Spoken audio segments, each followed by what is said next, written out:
ಜ್ಞಾನಾನಂದಮಯಂ ದೇವಂ ನಿರ್ಮಲಂ ಸ್ಫಟಿಕಾಕೃತಿಂ ಆಧಾರಾಂ ಸರ್ವವಿದ್ಯಾನಾಂ ಹಯಗ್ರೀವ ಉಪಾಸ್ಮಹೆ. ನನ್ನ ಸಮಸ್ತ ಆರಾಧ್ಯಂ ಚಾನಲ್ ವೀಕ್ಷಕರೆಲ್ಲರಿಗೂ ಕೂಡ ವಿಭಾ ಶೆಟ್ಟಿ ಮಾಡುವ ನಮಸ್ಕಾರಗಳು. ಬೇವಿನ ಕಹಿ ಇರಲಿ, ಬೆಲ್ಲದ ಸಿಹಿ ಇರಲಿ, ಬದುಕು ಎಂದಿಗೂ ಸಮೃದ್ಧಿಯಾಗಿರಲಿ ಅಂತ ಹಾರೈಸ್ತಾ ಯುಗಾದಿ ಹಬ್ಬದ ಹೊಸ ವರ್ಷಕ್ಕೆ ತಮಗೆಲ್ಲರಿಗೂ ಕೂಡ ಸ್ವಾಗತ. ಹಾಗೆ ಇವತ್ತಿನ ದಿವಸ ಏನು ವರ್ಷದ ಒಂದು ಭವಿಷ್ಯನ ನಾವು ತಿಳ್ಕೊಳ್ಳೋಣ. ಯಾಕೆಂತಂದರೆ ಯುಗಾದಿ ಅನ್ನೋದೇ ನಮ್ಮ ಎಲ್ಲರಿಗೂ ಕೂಡ ಹೊಸ ವರ್ಷ. ಸೊ ಹೊಸ ವರ್ಷದಲ್ಲಿ ಪ್ರತಿಯೊಬ್ಬರಿಗೂ ಕೂಡ ಕಾತುರ ಇರುತ್ತೆ. ಹೇಗಿರುತ್ತೆ ಈ ವರ್ಷ, ನಮಗೆ ನಮ್ಮ ಜೀವನ ಎಷ್ಟು ಸಿಹಿ ಇರುತ್ತೆ, ಎಷ್ಟು ಕಹಿ ಇರುತ್ತೆ ಅಂತ ತಿಳ್ಕೊಬೇಕು ಅನ್ನೋ ಕಾತುರ ಜಾಸ್ತಿ ಇರುತ್ತೆ. ಸಿಹಿ ಜೊತೆಯಲ್ಲಿ ಕಹಿ ಬೆರೆತ್ರೇ ಜೀವನ ತುಂಬ ಚೆನ್ನಾಗಿರೋದು. ಹಾಗಾಗಿ ಜೀವನದಲ್ಲಿ ಕಷ್ಟ ಸುಖಗಳು ಬರ್ತಾ ಇರುತ್ತೆ, ಹೋಗ್ತಾ ಇರುತ್ತೆ. ಯಾವುದಕ್ಕೂ ಕೂಡ ನಾವು ಏನು ಯೋಚನೆ ಮಾಡಿದಿರ ಜೀವನ ಹೇಗೆ ಬರುತ್ತೆ ಹಾಗೆ ತಗೋಬೇಕಾಗತ್ತೆ. ಅದೇ ರೀತಿಯಲ್ಲಿ ಕಷ್ಟಗಳು ಬಂದಾಗ ಅದನ್ನು ಹೇಗೆ ನಾವು ಸುಲಭ ಮಾಡ್ಕೊಬೇಕು ಅನ್ನೋದನ್ನು ಕೂಡ ತಿಳ್ಕೊಬೇಕಾಗತ್ತೆ. ಹಾಗಿದ್ರೆ ಬನ್ನಿ, ಹೊಸ ವರ್ಷದಲ್ಲಿ ದ್ವಾದಶ ರಾಶಿಗಳ ಮೇಲೆ ಗ್ರಹಗಳು ಏನೆಲ್ಲ ಪರಿಣಾಮ ಬೀರ್ತಿದೆ ಅನ್ನೋದನ್ನು ನೋಡೋಣ. ಮಾರ್ಚ್ 19ನೇ ತಾರೀಕು ಗುರುವಾರದ ದಿವಸ ನಾವೆಲ್ಲರೂ ಕೂಡ ಯುಗಾದಿ ಹಬ್ಬನ ಆಚರಿಸ್ತಾ ಇದ್ದೀವಿ. ಇದು ಪರಾಭವ ನಾಮ ಸಂವತ್ಸರ. ಸೊ ಈ ಸಂವತ್ಸರದಲ್ಲಿ ಗ್ರಹಗಳ ಒಂದು ಅಲೈನ್ಮೆಂಟ್ ಹೇಗಿದೆ ಅಂದರೆ, ಬೆಳಗ್ಗೆ ಸೂರ್ಯೋದಯ ಸಮಯಕ್ಕೆ ಒಂದು ಕುಂಡಲಿನ ನಾವು ಹಾಕಿ ನೋಡಿದಾಗ ಗ್ರಹಗಳ ಅಲೈನ್ಮೆಂಟ್ ಹೇಗಿದೆ ಅಂತ ನೋಡಿದ್ರೆ ನೋಡಿ, ಮೀನ ರಾಶಿನಲ್ಲಿ ಶನಿ, ಸೂರ್ಯ, ಚಂದ್ರ ಹಾಗೂ ಶುಕ್ರ ಗ್ರಹಗಳು ಸ್ಥಿತವಾಗಿದ್ದರೆ, ಕುಂಭ ರಾಶಿನಲ್ಲಿ ಕುಜ, ರಾಹು ಹಾಗೂ ಬುಧ ಗ್ರಹಗಳು ಸ್ಥಿತವಾಗಿದೆ. ಹಾಗೆ ಸಿಂಹ ರಾಶಿನಲ್ಲಿ ಕೇತು ಗ್ರಹವು ಸ್ಥಿತವಾಗಿದೆ. ಮೀನ ರಾಶಿನಲ್ಲಿ ಗುರು ಗ್ರಹವು ಸ್ಥಿತವಾಗಿದೆ. ಸೊ ಇದರಿಂದ ದ್ವಾದಶ ರಾಶಿಗಳ ಮೇಲೆ ಏನೆಲ್ಲ ಪರಿಣಾಮ ಬೀರುತ್ತೆ ಅನ್ನೋದನ್ನು ನೋಡೋಣ. ಅದಕ್ಕೂ ಮುಂಚೆ ಮುಖ್ಯವಾದ ಗ್ರಹಗಳು ಅಂದರೆ ಗುರು ಆಗಿರಬಹುದು, ಅಥವಾ ರಾಹು ಕೇತು ಆಗಿರ್ಬೋದು, ಶನಿ ಆಗಿರ್ಬೋದು. ಈ ಗ್ರಹಗಳ ಒಂದು ಬದಲಾವಣೆ ಏನಾದರೂ ಇದೆಯಾ ಅಂತ ನೋಡಿದ್ರೆ ಖಂಡಿತವಾಗ್ಲೂ ಇದೆ. ಗುರು ಗ್ರಹ 2 ಬಾರಿ ತನ್ನ ಪ್ರಮುಖವಾದ ಬದಲಾವಣೆನ ಬದಲಾಯಿಸ್ತಾರೆ. ಸೊ ಇದರಿಂದ ಬಹಳಷ್ಟು ನಮ್ಮ ಜೀವನದಲ್ಲಿ ಬದಲಾವಣೆಗಳನ್ನ ನಾವು ನೋಡಬಹುದು. ನೋಡಿ, ಮೊದಲನೇದಾಗಿ ಗುರು ಗ್ರಹವು ಮಾರ್ಚ್ನಲ್ಲಿ ಮಿಥುನ ರಾಶಿನಲ್ಲಿ ನೇರ ಸ್ಥಿತಿಗೆ ಬರ್ತಾರೆ. ಹಾಗೆ ಜೂನ್ನಲ್ಲಿ ಕಟಕ ರಾಶಿಗೆ ಉಚ್ಚ ಸ್ಥಾನಕ್ಕೆ ತನ್ನ ಪತನ ಬದಲಾಯಿಸ್ತಾನೆ. ಸೊ ಉಚ್ಚ ಸ್ಥಾನದಲ್ಲಿ ಗುರುಗ್ರಹವಿದ್ದಾಗ ಎಜುಕೇಷನ್ ಇನ್ಸ್ಟಿಟ್ಯೂಟ್ಗಳಿಗೆ ಬಹಳಷ್ಟು ಒಳ್ಳೆಯದಾಗತ್ತೆ. ಮಕ್ಕಳು ಕೂಡ ಎಜುಕೇಷನಲ್ಲಿ ಬಹಳಷ್ಟು ಮುಂದಿರ್ತಾರೆ. ಸೊ ಇದರಿಂದ ಒಂದು ಏನು ಕಾಲೇಜ್ಗಳಾಗಿರ್ಬೋದು, ಸ್ಕೂಲ್ಗಳಾಗಿರ್ಬೋದು ತುಂಬ ಉನ್ನತ ಸ್ಥಾನಕ್ಕೆ ಹೋಗುವಂಥ ಒಂದು ಸಾಧ್ಯತೆಗಳಿರುತ್ತೆ. ಹಾಗೆ ನವೆಂಬರ್ನಲ್ಲಿ ಮತ್ತೆ ಸಿಂಹ ರಾಶಿಗೆ ತನ್ನ ಪ್ರವೇಶನ ಗುರುಗ್ರಹ ಬದಲಾಯಿಸುತ್ತೆ. ಇದೇ ರೀತಿಯಲ್ಲಿ ಇನ್ನು ರಾಹು ಕೇತು ಅಂತ ನೋಡೋಕ್ಕೆ ಬಂದಾಗ ಡಿಸೆಂಬರ್ 5ನೇ ತಾರೀಕಿನ ನಂತರ ರಾಹು ಕುಂಭರಾಶಿಯಿಂದ ಮಕರ ರಾಶಿಗೆ ಅಂದರೆ ಹಿಮ್ಮುಖ ಸಂಚಾರವಾಗಿ ಬಂದರೆ, ಕೇತು ಗ್ರಹವು ಸಿಂಹ ರಾಶಿಯಿಂದ ಕಟಕ ರಾಶಿಗೆ ಹಿಮ್ಮುಖವಾಗಿ ತನ್ನ ಸಂಚಾರನ ಬೆಳೆಸ್ತಾನೆ. ಸೊ ಇದು ಪ್ರಮುಖವಾದ ಒಂದು ಬದಲಾವಣೆ. ಇನ್ನು ಶನಿಗ್ರಹ ಅಂತ ತಗೊಂಡಾಗ ಶನಿಗ್ರಹ ಇಡೀ ವರ್ಷವೂ ಕೂಡ ಮೀನರಾಶಿನಲ್ಲೇ ಸ್ಥಿತವಾಗಿದ್ದರೂ ಕೂಡ ಸಣ್ಣ ಬದಲಾವಣೆ ಅಂದರೆ ಜುಲೈ ಟು ನವೆಂಬರ್ವರೆಗೂ ಕೂಡ ಹಿಮ್ಮುಖ ಸಂಚಾರನ ಮಾಡ್ತಾನೆ. ಸೊ ಅವಾಗ ಏನಾಗುತ್ತೆ ಅಂದರೆ, ಕೆಲವು ಬಾಕಿ ಇರುವಂಥ ಕೆಲಸಗಳೆಲ್ಲನೂ ಕೂಡ ಚಾಲ್ತಿಗೆ ಬರ್ತವೆ. ಅಂದರೆ ಹಳೆ ಕೇಸು ರಿಓಪನ್ ಆಗುವಂಥದ್ದಾಗಿರ್ಬೋದು, ಅಥವಾ ಯಾವುದೋ ಕೆಲಸಗಳು ಇನ್ನೂ ಮಾಡಿಲ್ಲ, ಕೆಲಸಗಳು ಸ್ಥಗಿತ ಆಗಿದ್ದಾವೆ, ವರ್ಷಾನುಗಟ್ಟಲೆ ನಿಂತೋಗಿದೆ ಅನ್ನೋ ಕೆಲಸಗಳನ್ನು ಕೂಡ ನಡೆಯುವಂಥ ಒಂದು ಸಾಧ್ಯತೆಗಳು ಜಾಸ್ತಿ ಇರುತ್ತೆ. ಹಾಗೆ ರಾಹುಕೇತುಗಳ ಬದಲಾವಣೆಯ ನಂತರ ರಾಜಕೀಯದಲ್ಲಿ ಬಹಳಷ್ಟು ಬದಲಾವಣೆಗಳನ್ನ ಕೂಡ ನಾವು ನೋಡ್ಬೋದು. ಸೊ ಇನ್ನು ಆಗಿದ್ರೆ ದ್ವಾದಶ ರಾಶಿಗಳ ಮೇಲೆ ಏನೆಲ್ಲ ಪರಿಣಾಮ ಬೀರುತ್ತೆ ಅನ್ನೋದನ್ನ ನಾವು ನೋಡ್ತಾ ಹೋಗೋಣ. ಮೇಷರಾಶಿಯವರಿಗೆ ಯುಗಾದಿ ಹಬ್ಬದಲ್ಲಿ ಯಾವ ರೀತಿಯಾದ ಒಂದು ಫಲಗಳನ್ನ ನೋಡ್ಬೋದು, ಎಷ್ಟು ಸಿಹಿ ಇರ್ಬೋದು, ಎಷ್ಟು ಕಹಿ ಇರ್ಬೋದು ಅಂತ ನೋಡಿದ್ರೆ ನೋಡಿ, ಮೇಷರಾಶಿಯವರಿಗೆ ತುಂಬ ಅದ್ಭುತವಾದ ಒಂದು ವರ್ಷ ಯುಗಾದಿಯ ವರ್ಷ ಆಗಿರುತ್ತೆ. ಈ ವರ್ಷದಲ್ಲಿ ನೀವು ಅಂದ್ಕೊಂಡಿರೋಂಥ ಎಲ್ಲ ಕೆಲಸ ಕಾರ್ಯಗಳನ್ನು ಕೂಡ ನೀವು ಮಾಡಬಹುದು. ಆದರೆ ಒಂದೇ ಒಂದು ನೆಗೆಟಿವಿಟಿ ಏನು ಅಂತಂದರೆ, ನಿಮಗೆ ಖರ್ಚು ಜಾಸ್ತಿ ಆಗುತ್ತೆ. ಸಂಪಾದನೆಗೆ ಯಾವುದೇ ರೀತಿಯಾದ ಕೊರತೆ ಇರೋದಿಲ್ಲ. ಹೆಚ್ಚು ಸಂಪಾದನೆ ಮಾಡ್ತೀರಾ, ಆದರೆ ನೀವು ಎಷ್ಟು ಸಂಪಾದನೆ ಮಾಡ್ತಿದ್ದೀರೋ ಅಷ್ಟೇ ಖರ್ಚು ಅದರ ಬೆನ್ನಿಂದನೇ ಇರುತ್ತೆ. ಇದು ಒಂದೇ ಸಮಸ್ಯೆ. ಇದ್ರ ಜೊತೆಗೆ ಆರೋಗ್ಯದ ಸಮಸ್ಯೆ ಸ್ವಲ್ಪ ಇರುತ್ತೆ. ಇದು 2 ಬಿಟ್ಟರೆ ನೀವು ಅಂದ್ಕೊಂಡಿರೋ ಎಲ್ಲ ಕೆಲಸ ಕಾರ್ಯಗಳನ್ನು ಮಾಡ್ಕೋಬೋದು. ಏನೆಲ್ಲ ಮಾಡ್ಬೋದು ಅಂತ ನೋಡಿದ್ರೆ ನೋಡಿ, ಮೊದಲನೇದಾಗಿ 4ನೇ ಮನೆಯಲ್ಲಿ ಗುರುವಿನ ಸಂಚಾರ ಇರೋದ್ರಿಂದ ಭೂಮಿಗೆ ಸಂಬಂಧಪಟ್ಟಿರುವಂಥ ಕೆಲವು ವ್ಯವಹಾರಗಳು, ಭೂಮಿ ತಗೊಳ್ಳೋದಾಗಿರ್ಬೋದು, ಮಾರೋದಾಗಿರ್ಬೋದು, ಯಾರೆಲ್ಲ ರಿಯಲ್ ಎಸ್ಟೇಟ್ ಬಿಸ್ನೆಸ್ ಮಾಡ್ತಿದ್ದೀರಾ ಅವರೆಲ್ಲರಿಗೂ ಕೂಡ ಶುಭವಾದ ಒಂದು ಸಮಯ ಆಗಿರುತ್ತೆ. ವ್ಯಾಪಾರ ತುಂಬ ಚೆನ್ನಾಗಿರುತ್ತೆ. ನೀವೇನು ಅಂದ್ಕೊಂಡಿದ್ದೀರಿ, ಯಾವ ರೇಟಿಗೆ ಮಾರಬೇಕು ಅಂದ್ಕೊಂಡಿದ್ದೀರೋ ಭೂಮಿನ, ಅದೇ ರೇಟಿಗೆ ನಿಮಗೆ ಏನು ಕಸ್ಟಮರ್ ಸಿಗೋವಂಥದ್ದು ಇದೆಲ್ಲನೂ ಕೂಡ ಆಗುತ್ತೆ. ಹಾಗೆ ತಾಯಿಯ ಆರೋಗ್ಯದಲ್ಲಿ ಏನಾದರೂ ಚೇತರಿಕೆ ಇರಲಿಲ್ಲ ಅಂದರೆ ಇನ್ನು ಮುಂದೆ ಚೇತರಿಕೆ ಆಗ್ತಾ ಹೋಗ್ತಾ ಇರುತ್ತೆ. ಹೊಸ ವಾಹನಗಳನ್ನ ಖರೀದಿ ಮಾಡುವಂಥದ್ದು ಇದೆಲ್ಲನೂ ಕೂಡ ಆಗುತ್ತೆ. ಹಾಗೆ ಗುರುವಿನ ಬದಲಾವಣೆಯ ನಂತರ ನಿಮಗೆ ಗುರುಬಲ ಬರುತ್ತೆ. ಅಂದರೆ ಈಗ 4ನೇ ಮನೇಲಿ ಗುರು ಸಂಚಾರ ಇದೆ. ನಾನು ಮೊದಲೇ ಹೇಳಿದೆ ಗುರು ಬದಲಾವಣೆ ಯಾವಾಗ ಆಗುತ್ತೆ ಅಂತ. ಸೊ ಗುರು ಬಂದು ನಿಮಗೆ ಏನು ಕಟಕ ರಾಶಿಗೆ ತನ್ನ ಉಚ್ಚ ಸ್ಥಾನಕ್ಕೆ ಹೋದಾಗ ನಿಮಗೆ ಗುರುಬಲ ಬರುತ್ತೆ. ಯಾರೆಲ್ಲ ಮದುವೆ ಹುಡುಕಾಟದಲ್ಲಿದ್ದೀರಾ ಅವರೆಲ್ಲರಿಗೂ ಕೂಡ ಕಂಕಣ ಬಲ ಕೂಡ ಬರುತ್ತೆ.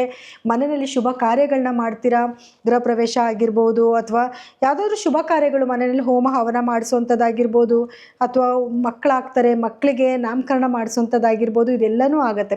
ಹಾಗೆ ಯಾರೆಲ್ಲ ಮಕ್ಕಳಾಗಬೇಕು ಅಂತ ಏನು ಪ್ರಯತ್ನ ಪಡ್ತಾ ಇದ್ರೆ, ಅಂದರೆ ತುಂಬ ಕಾಲಗಳಿಂದ ಮಕ್ಕಳಾಗಿಲ್ಲ, ನಮ್ಗೆ ಏನೇನೋ ಸ್ವಲ್ಪ ಸಮಸ್ಯೆಗಳಿದ್ದಾವೆ, ಯಾವಾಗ ನಮ್ಮ ಮಕ್ಕಳಾಗ್ಬೋದು ಅಂತಂದರೆ ಏನು ಮೇಷರಾಶಿಯವರಿಗೆ ಇದು ಒಳ್ಳೆ ಸಮಯ ಆಗಿರುತ್ತೆ. ಸೊ ಗುರುಬಲ ಬರುತ್ತೆ. ಸೊ ಮಕ್ಕಳು ಆಗೋದಕ್ಕೂ ಕೂಡ ಒಂದು ಒಳ್ಳೆ ಟೈಮ್ ಆಗಿರುತ್ತೆ. ಸೊ ನಾಮಕರಣ ಮಾಡುವಂಥದ್ದು, ಇಂಥ ಶುಭ ಕಾರ್ಯಗಳನ್ನ ಮಾಡುವಂಥ ಒಂದು ವರ್ಷ ಇದಾಗಿರುತ್ತೆ. ನೋಡಿ, ಮೊದಲನೇದಾಗಿ ಗುರುವಿನ ಸಂಚಾರ ಅಂತ ನೋಡಿದಾಗ ಈ ವರ್ಷದಲ್ಲಿ ಗುರುವು ನಿಮ್ಮ 3ನೇ ಮನೆಯಲ್ಲಿ ಇವಾಗ ಸ್ಥಿತನಾಗಿದ್ದಾನೆ. 3ರಿಂದ 4 ಮತ್ತು 5ನೇ ಮನೆವರೆಗೂ ಕೂಡ ಗುರುವಿನ ಒಂದು ಸಂಚಾರ ಇರುತ್ತೆ. ಸೊ ಹಾಗಾಗಿ ಗುರು ನಿಮಗೆ ಯಾವಾಗ 5ನೇ ಮನೆಗೆ ಸಂಚಾರ ಬೆಳೆಸ್ತಾನೆ ಆಗ ನಿಮಗೆ ಗುರುಬಲ ಬರುತ್ತೆ.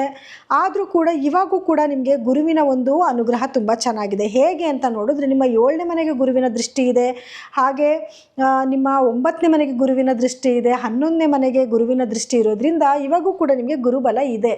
ಅಂದರೆ ಯಾರೆಲ್ಲ ಮದುವೆ ಹುಡುಕಾಟದಲ್ಲಿದ್ದೀರಾ ಅವರೆಲ್ಲರಿಗೂ ಕೂಡ ಒಂದು ಶುಭವಾದ ಸುದ್ದಿ ಏನಂತಂದರೆ, ಮದುವೆಗೆ ಒಳ್ಳೆ ಗಂಡು ಹೆಣ್ಣು ಸಿಗುವಂಥದ್ದು, ಮನೆಯಲ್ಲಿ ಶುಭ ಕಾರ್ಯಗಳಾಗುವಂಥದ್ದು, ಗಂಡ ಹೆಂಡತಿ ಮಧ್ಯದಲ್ಲಿ ಒಳ್ಳೆ ಬಾಂಡೇಜ್ ಚೆನ್ನಾಗಾಗುವಂಥದ್ದು, ಒಬ್ಬರ ಮೇಲೆ ಒಬ್ಬರಿಗೆ ಗೌರವ ಬರುವಂಥದ್ದು, ಇದೆಲ್ಲನೂ ಕೂಡ ಗುರುವಿನ ಒಂದು ಅನುಗ್ರಹದಿಂದ ಆಗ್ತಾ ಹೋಗ್ತಾ ಇರುತ್ತೆ. ಇನ್ನು ವಿದ್ಯಾರ್ಥಿಗಳಿಗೂ ಕೂಡ ಎಜುಕೇಷನಲ್ಲಿ ತುಂಬ ಚೆನ್ನಾಗಿರ್ತಾರೆ.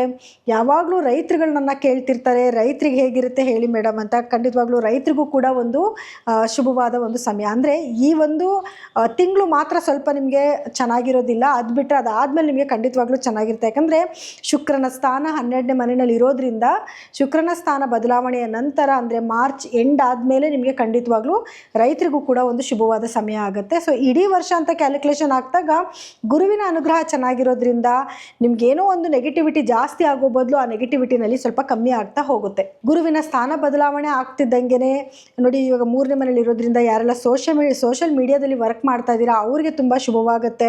ಹಾಗೆ 4ನೇ ಮನೆಗೆ ಬಂದಾಗ ಭೂಮಿ ವ್ಯವಹಾರಗಳು, ನೀವೇನಾದರೂ ಏನು ಭೂಮಿ ತೊಗೋಬೇಕು ಅಥವಾ ಮಾರಬೇಕು, ಮನೆ ರಿನೋವೇಟ್ ಮಾಡಿಸ್ಬೇಕು, ಈ ರೀತಿ ಏನೇ ಮಾಡಬೇಕು ಅಂತ ಅಂದ್ಕೊಂಡಿದ್ರು ಅದೆಲ್ಲದಕ್ಕೂ ಕೂಡ ಒಂದು ಗ್ರೀನ್ ಸಿಗ್ನಲ್ ಕೊಟ್ಟಿದ್ದಾನೆ ಗುರು ಅನ್ನೋ ಥರನೇ ಹೇಳ್ಬೋದು.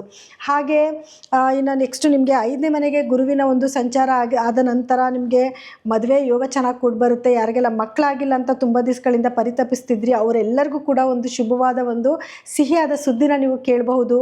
ಅಥವಾ ಒಳ್ಳೆ ಮಕ್ಕಳಾಗುವಂಥದ್ದು, ಏನು ಮಕ್ಕಳ ಬಗ್ಗೆ ಪರಿತಪಿಸ್ತಿರೋರಿಗೆ ಏನಾದರೂ ಒಂದು ಸಿಹಿ ಸುದ್ದಿ ಕೇಳುತ್ತೆ ಅಂದರೆ ಇನ್ಮೇಲೆ ನಿಮಗೆ ಮಕ್ಕಳಾಗೋ ಯೋಗ ಕೂಡ ಬರುವಂಥದ್ದು, ಇದೆಲ್ಲನೂ ಕೂಡ ಆಗುತ್ತೆ. ಮನೆಯಲ್ಲಿ ನಾಮಕರಣ ಮಾಡೋದು, ಗೃಹ ಪ್ರವೇಶ ಮಾಡೋದು, ಇದೆಲ್ಲನೂ ಕೂಡ ಆಗ್ತಾ ಹೋಗ್ತಾ ಇರುತ್ತೆ. ಯಾಕಂದರೆ ಗುರುಬಲ ಇದ್ದಾಗ ನೀವು ಅಂದ್ಕೊಂಡಿರೋ ಎಲ್ಲ ಕೆಲಸಗಳನ್ನೂ ಕೂಡ ನೀವು ಸಾಧಿಸಬಹುದು. ಹಾಗೆ ಇನ್ನೂ ಕೆಲವು ಗ್ರಹಗಳ ಒಂದು ಸ್ಥಾನಮಾನ ಅಂತ ನೋಡಿದಾಗ, ಇನ್ನು ರಾಹು ಕೇತುಗಳ ಬದಲಾವಣೆ ಅಂತ ನೋಡಿದ್ರೆ, ರಾಹು ಯೋಗ ಆಲ್ರೆಡಿ ನಿಮ್ಮ ಒಂದು 11ನೇ ಮನೆಯಲ್ಲಿ ಕೂತ್ಕೊಂಡಿದ್ದಾನೆ. ನಿಮಗೆ ಒಳ್ಳೆ ಒಂದು ಯೋಗಗಳನ್ನ ತೊಗೊಂಬಂದು ಕೊಡ್ತಿದ್ದಾನೆ. ಯಾರೆಲ್ಲ ಔಟ್ ಆಫ್ ಕಂಟ್ರಿಗೆ ಹೋಗಬೇಕು ಅಂದ್ಕೊಂಡಿದ್ದೀರಾ ಅವ್ರಿಗೆ ಔಟ್ ಆಫ್ ಕಂಟ್ರಿಗೆ ಹೋಗೋಕ್ಕೆ ಕೆಲವೊಂದು ಯೋಗಗಳನ್ನ ತೊಗೊಂಬಂದು ಕೊಡ್ತಿದ್ದಾನೆ. ಎಜುಕೇಷನ್ ಪರ್ಪಸ್ ಆಗಿರ್ಬೋದು, ಕೆಲಸದ ಒಂದು ನಿಮಿತ್ತ ಆಗಿರ್ಬೋದು, ಅಥವಾ ಸುಮ್ಮನೆ ನೋಡಬೇಕು ಅಂತ ಹೋಗೋರ್ಗೂ ಕೂಡ ಅವಕಾಶಗಳನ್ನ ಕೂಡಿಸ್ಕೊಡ್ತಿದ್ದಾನೆ. ಹಾಗೆ ಕೆಲಸದಲ್ಲಿ ಎತ್ತರ ಸ್ಥಾನಕ್ಕೆ ತೊಗೊಂಡು ಹೋಗುವಂಥದ್ದು ಅಥವಾ ಒಳ್ಳೊಳ್ಳೆ ಅವಕಾಶಗಳು ನಿಮ್ಮನ್ನು ಹುಡ್ಕೊಂಡು ಬರುವಂಥದ್ದು, ಇದೆಲ್ಲವೂ ಕೂಡ ಆಲ್ರೆಡಿ ನಿಮ್ಮ ಮೇಷರಾಶಿಯವರಿಗೆ ನಡೀತಾ ಇದೆ.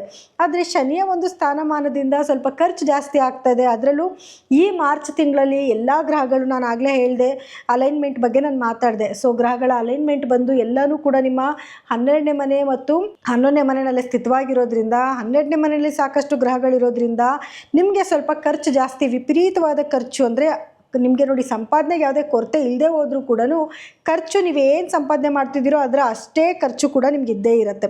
ಆಸ್ಪತ್ರೆಗೋಸ್ಕರ ಖರ್ಚಾಗ್ಬೋದು, ಅಥವಾ ವಿದೇಶ ಪ್ರಯಾಣಕ್ಕೆ ಖರ್ಚಾಗ್ಬೋದು, ಅಥವಾ ಮನೇಲಿ ಏನೋ ಶುಭ ಕಾರ್ಯ ಮಾಡ್ತಿದ್ದೀರಾ ಅಂತ ಖರ್ಚಾಗ್ಬೋದು. ಒಟ್ಟಿನಲ್ಲಿ ಖರ್ಚಂತೂ ನಿಮಗೆ ಇದ್ದೇ ಇರುತ್ತೆ. ಸೊ ನೋಡಿ, ಒಂದು ಭೂಮಿ ತೊಗೊತೀರಾ ಅಂತಂದಾಗ ನೀವು ಅಂದ್ಕೊಂಡು ಎಕ್ಸ್ಪೆಕ್ಟೇಷನ್ ಮಾಡಿದ್ದಕ್ಕಿಂತ ಒಂದು ಜಾಸ್ತಿ ಬೆಲೆಗೆ ನಿಮಗೆ ಸಿಗಬಹುದು. ಅಥವಾ ಒಂದು ಮನೆ ಗೃಹ ಪ್ರವೇಶ ಮಾಡ್ತಿದ್ದೀರಾ, ನೀವೊಂದು ಎಸ್ಟಿಮೇಟ್ ಇರುತ್ತೆ ಇಷ್ಟಕ್ಕೆ ಆಗುತ್ತೆ ಅಂತ, ಅದಕ್ಕಿಂತ ಮೀರಿ ಆಗಬಹುದು.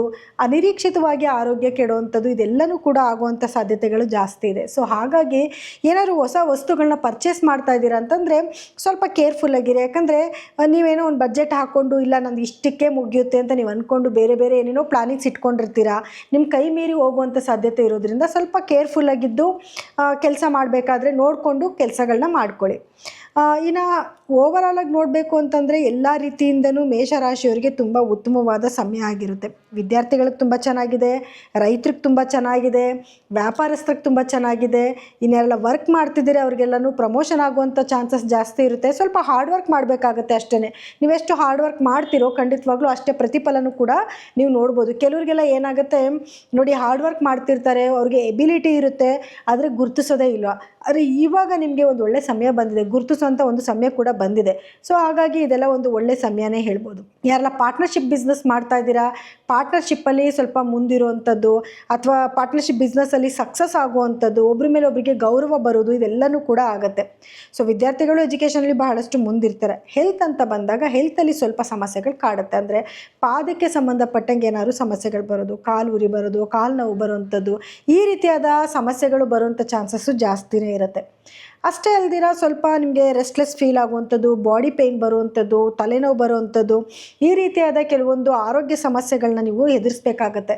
ಸೊ ಹಾಗಾಗಿ ನಾನು ಹೇಳೋವಂಥ ಕೆಲವೊಂದು ರೆಮಿಡೀಸ್ಗಳನ್ನ ನೀವು ಪಾಲನೆ ಮಾಡೋದ್ರಿಂದ ನಿಮ್ಗೆ ಆಗ್ತಿರೋಂಥ ಕೆಲವು ನೆಗೆಟಿವಿಟಿಯಿಂದ ಚೂರು ಕಮ್ಮಿ ಮಾಡ್ಕೋಬೋದು.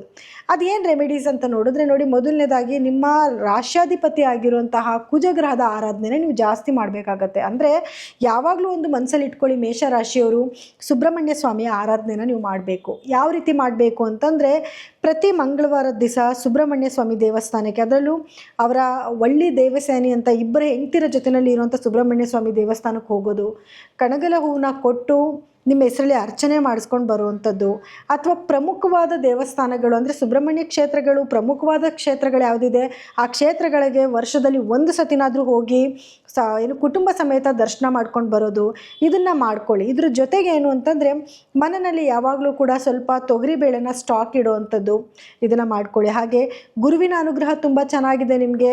ಸೊ ಹಾಗಾಗಿ ಕಡಲೆಕಾಳನ್ನ ಮನೇಲಿ ಸ್ಟಾಕ್ ಇಟ್ಕೊಳ್ಳಿ. ಪ್ರತಿ ಗುರುವಾರ ಗುರುಗಳ ದೇವಸ್ಥಾನಕ್ಕೆ ಹೋಗಿ ಗುರುಗಳ ಧ್ಯಾನ ಮಾಡಿ, ಇದೂ ಕೂಡ ನಿಮ್ಮ ಜೀವನಕ್ಕೆ ಎಲ್ಲ ರೀತಿಯಿಂದ ಒಳ್ಳೇದು ಮಾಡ್ತಾ ಹೋಗ್ತಾ ಇರುತ್ತೆ. ಖರ್ಚು ಜಾಸ್ತಿ ಆಗ್ತಿದೆ ಅಂತ ಹೇಳಿದೆ, ಇದಕ್ಕಾಗಿ ನೀವು ಪ್ರತಿ ಶನಿವಾರದ ದಿವಸ ಸಾಯಂಕಾಲ 5 ಗಂಟೆ ನಂತರ ನಿಮ್ಮ ಕೈಲಿ ಸಾಧ್ಯ ಆದಷ್ಟು ಏನಾದರೂ ಸ್ವಲ್ಪ ಬಡವರಿಗೆ ದಾನ ಧರ್ಮ ಮಾಡೋದನ್ನ ರೂಢಿ ಮಾಡ್ಕೊಳ್ಳಿ. ಇದರಿಂದನೂ ಕೂಡ ನಿಮಗೆ ಎಲ್ಲ ರೀತಿಯಿಂದ ಒಳಿತಾಗ್ತಾ ಹೋಗುತ್ತೆ. ಇದಾಗಿತ್ತು ಯುಗಾದಿಯ ವರ್ಷ ಭವಿಷ್ಯ. ಸಿಹಿಯ ಹಂಚೋಣ, ಕಹಿಯ ಮರೆಯೋಣ, ನೋವು ನಲಿವನ್ನು ಸಮನಾಗಿ ಸವಿಯುತ್ತಾ ಈ ವರ್ಷನ ನಾವು ಕಾಲ ಕಲಿಯೋಣ ಅಂತ ಹೇಳ್ತಾ, ಏನೇ ಸುಖ ದುಃಖಗಳು ಬಂದರೂ ಕೂಡ ಜೀವನದಲ್ಲಿ ಎಲ್ಲನೂ ಕೂಡ ಬೇಕಾಗುತ್ತೆ. ಬರೀ ಖುಷಿನೇ ಅನುಭವಿಸೋಕ್ಕಾಗಲ್ಲ, ಹಾಗಂತ ಬರೀ ದುಃಖನೇ ಅನುಭವಿಸೋಕ್ಕಾಗಲ್ಲ. ಎರಡೂ ಕೂಡ ನಮ್ಮ ಜೀವನದಲ್ಲಿ ಬೇಕು. ಸಿಹಿ ಜಾಸ್ತಿ ಇದ್ದು ಕಹಿ ಕಮ್ಮಿ ಆಗಲಿ ಅಂತ ಆಶಿಸ್ತಾ ಈ ಒಂದು ವರ್ಷ ಭವಿಷ್ಯನ ನಾನು ಮುಗಿಸ್ತಾ ಇದ್ದೀನಿ. ಆದರೆ ಈ ಒಂದು ಫಲಗಳಲ್ಲಿ ನಿಮಗೇನಾದರೂ ಬದಲಾವಣೆ ಕಾಣಿಸ್ತಿದೆ ಅಂತಂದರೆ ಖಂಡಿತವಾಗ್ಲೂ ನಿಮ್ಮ ವೈಯಕ್ತಿಕ ಜಾತಕನ ಒಮ್ಮೆ ಪರಿಶೀಲನೆ ಮಾಡಿಸ್ಕೊಳ್ಳಿ.